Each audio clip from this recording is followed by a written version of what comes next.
Bonjour à toutes et à tous, Alexis Bonaran, éducateur canin dans les Yvelines. Bienvenue sur ma chaîne. On se retrouve aujourd'hui pour parler d'une méthode extrêmement importante en éducation et finalement une méthode dont on entend assez peu parler et pourtant c'est vraiment à mon sens la base de l'éducation positive et une clé de réussite dans l'éducation positive. Cette méthode, c'est ce qu'on appelle la méthode des 3D. C'est la gestion des 3 facteurs d'échec. C'est une méthode vers laquelle je vous renvoie régulièrement pour le travail de tout un tas d'ordres. Donc cette méthode des 3D, gestion des 3 facteurs d'échec, on a dit, c'est la gestion en réalité donc, de 3 éléments, durée, distance, distraction, qui sont généralement les causes d'échec d'un exercice quel qu'il soit. Quand je fais un rappel, par exemple, soit mon chien est trop loin, auquel cas il a du mal d'être réceptif, soit mon chien est trop distrait, il y a un autre chien, il y a un jogger, il y a un cycliste, il y a un marcheur, peu importe, il y a une odeur, d'accord.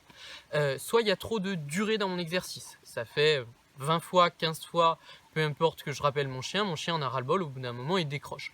Mais quoi qu'il en soit, les 3 facteurs d'échec sont en généralement soit la durée, par exemple sur un pas bougé, là c'est un peu plus parlant, plus mon pas bougé est long, plus ça va être difficile, soit la distraction autour, il y a trop de distractions autour, soit justement cette histoire de distance, que ce soit vis-à-vis de vous, que ce soit vis-à-vis d'un intrus entre guillemets, d'un autre chien, d'un passant ou autre. Là au contraire, plus la distance est courte, plus c'est difficile. Donc cette méthode des 3D, elle est extrêmement importante à maîtriser. Comment est-ce qu'on travaille ? Eh bien au début en éducation, quand on travaille un nouvel ordre ou quand on travaille un ordre avec lequel le chien a des difficultés, eh bien on va réduire au maximum ces 3D. C'est-à-dire qu'on va avoir la distance vis-à-vis de vous la plus faible possible, vous devez être relativement proche de votre chien, une durée d'exercice relativement faible et puis également une distraction relativement faible, voire nulle au début. Et plus ça va aller, plus vous allez augmenter la durée, la distance, la distraction. Tout chien est capable d'être réceptif dans un environnement dans lequel il n'y a pas de distraction du tout, il y a une distance assez faible vis-à-vis du maître et ça fait pas 3 heures que vous travaillez. Vous vous mettez dans votre salon avec 2 ou 3 récompenses qui là font office de distraction positive pour le coup, à l'inverse des joggers, des cyclistes ou autres qui font office de distraction négative, eh bien tous les chiens seront capables d'être réceptifs dans le salon avec une récompense sans rien autour. Eh bien, cette réceptivité-là, vous allez la récompenser, vous allez la renforcer pour progressivement pouvoir augmenter la durée d'exercice, la distance vis-à-vis de vous et la distraction autour. Rien de plus simple, donc c'est cette fameuse méthode des 3D qui est une clé absolument essentielle dans la mise en place de votre éducation au quotidien.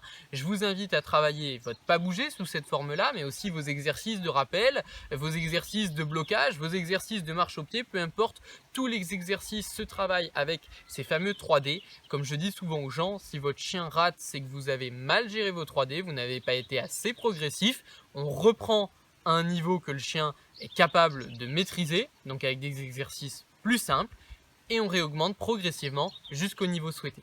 Voilà pour la méthode des 3D. Je vous invite à essayer de la mettre en place au maximum dans le quotidien. C'est exactement comme avec un enfant. Si vous le mettez sur un exercice de maths sup terminale alors qu'il est à l'école primaire, ça risque d'être compliqué. Ce qui fait qu'il arrivera un jour à résoudre son exercice de maths sup terminale, c'est qu'on va être progressif et amener les notions progressivement en termes de difficulté. Eh bien, faites la même chose avec votre chien. Il n'y a pas de raison que ça ne fonctionne pas. Voilà, vous mettez ça en place. Vous n'hésitez pas à me partager vos réussites, vos difficultés dans les commentaires, à liker, à partager et je vous dis à bientôt. Ciao.